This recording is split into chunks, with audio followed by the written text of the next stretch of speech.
philo-Semitic Gentile world. And actually, that's a huge world. And, you know, classic case. So I'm at some synagogue in Cleveland, and I'm giving a speech to like the usual synagogue crowd of like middle-aged elderly people. You know, people show up for shul. And there's a reception kind of like this before my speech, and there's this one young Chinese woman who makes like a beeline for me.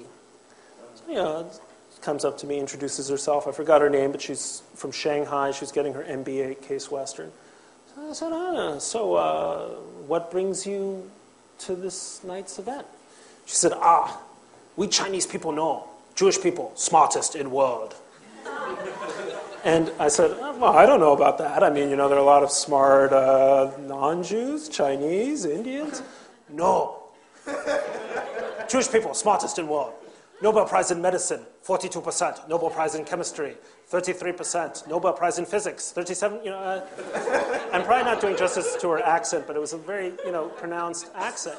And I, you know, I was just standing there, like half embarrassed, like, no, we're not smart. We're really stupid, really, honestly.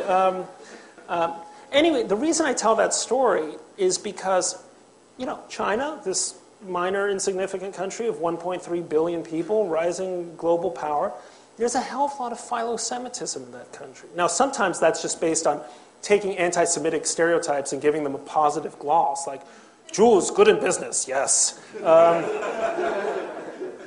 But, you know, South Koreans will often say, we're the Jews of Asia, because we care about education for our children, and we're academically excellent, we're entrepreneurial.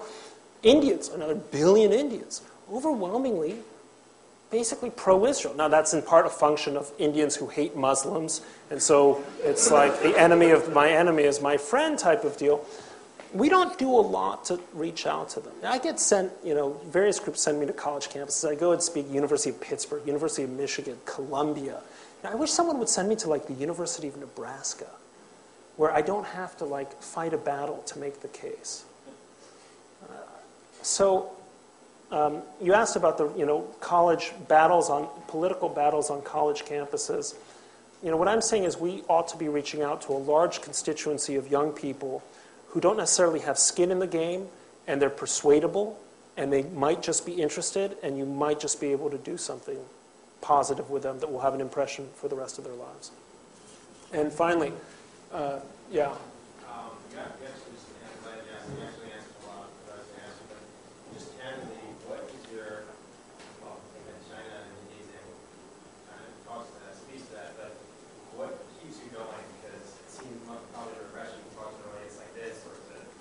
Jews or people who have said that here, but you mentioned before that there's just no conversation often with the other side. So, you know, you go to work every day, it's got to be frustrating.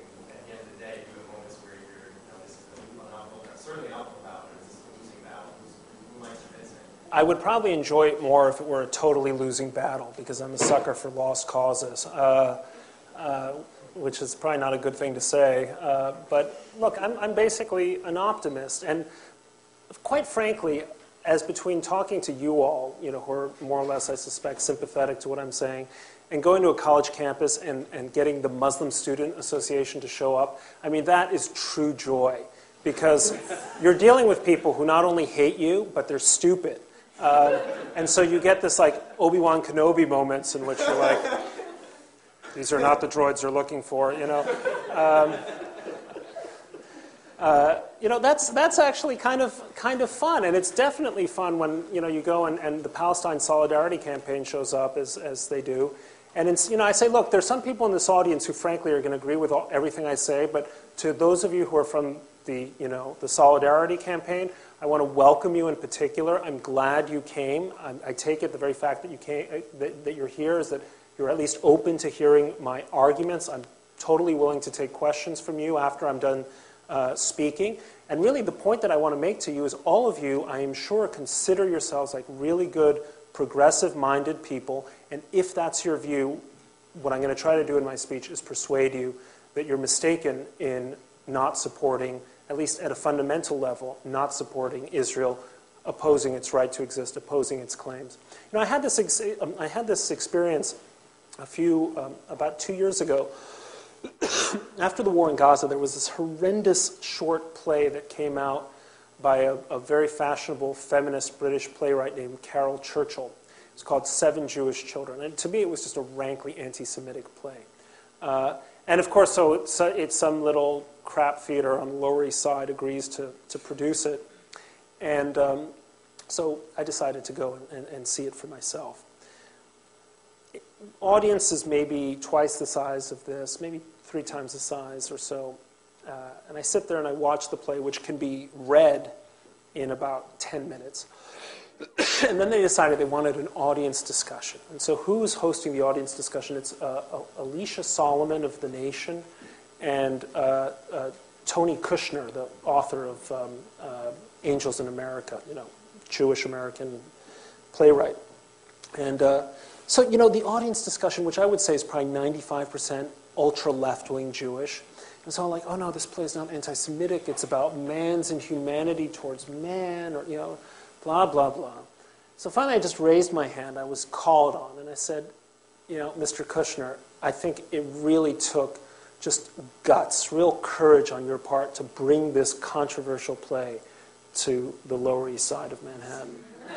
And I just wanted to ask you, when do you plan to stage Angels in America at the Islamic University of Gaza? Just curious,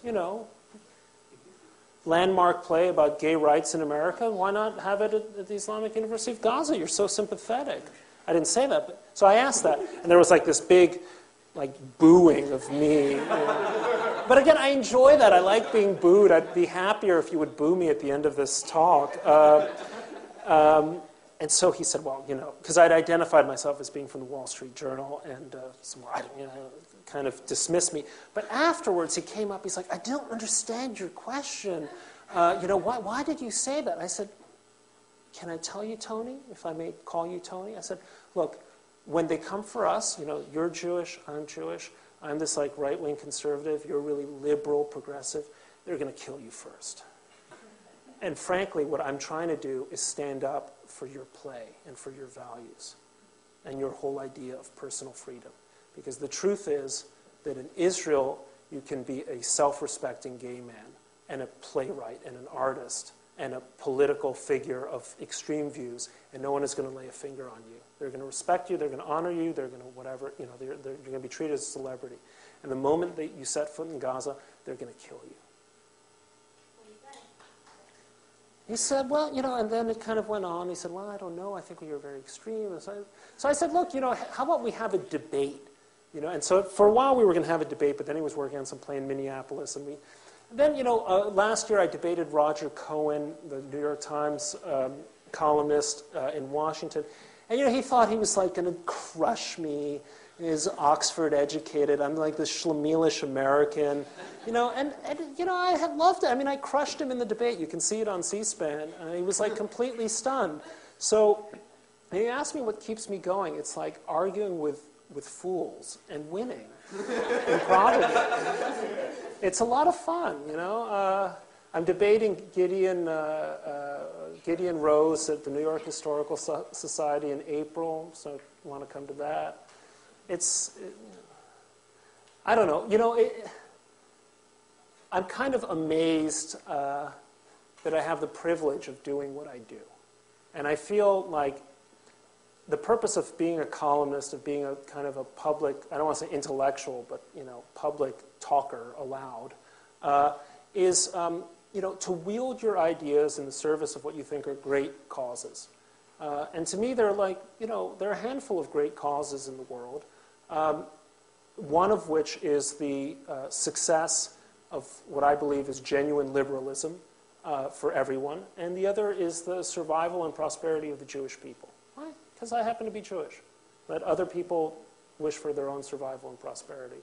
I think that's a wonderful thing to do, and it gets me up early every morning. Thank you.